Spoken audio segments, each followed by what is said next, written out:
নমস্কার সবাইকে। আজকে রান্না করছি আমি চিকেন। তো তার জন্য প্রথমে দেখুন পেঁয়াজ আর শুকনো লঙ্কা দিয়ে দিলাম সোমবারে। এইবার ধনে জিরে আদা আর পেঁয়াজ রসুন এটা দিয়ে দিলাম। তারপরে দিয়ে দিলাম লবণ। এখন দিয়ে দিব একটুখানি হলুদ, তারপরে কাঁচা লঙ্কা। এই সমস্ত দিয়ে মাংসটা পরে দেবো। আগে তেলটা যখন ছেড়ে দেবে তখন মাংস দিয়ে একটু কষিয়ে নিয়ে এই যে লেবুর রস দিয়ে দেবো উপর দিক দিয়ে।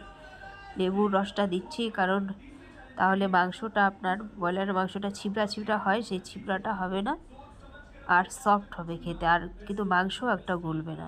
তারপরে দেখুন আলুগুলো দিয়ে ঢেকে রেখে দিলাম কিছুক্ষণের জন্য।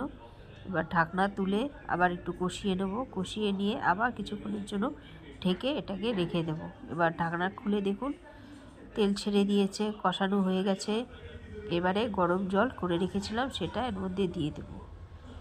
এবার ফুটতে দেবো কিছুক্ষণ। ফুটে গেলে এর মধ্যে আজকে আমি ধনে পাতা ইউজ করব, তো ধনে পাতা কুচি কুচি করে দিয়ে দিলাম।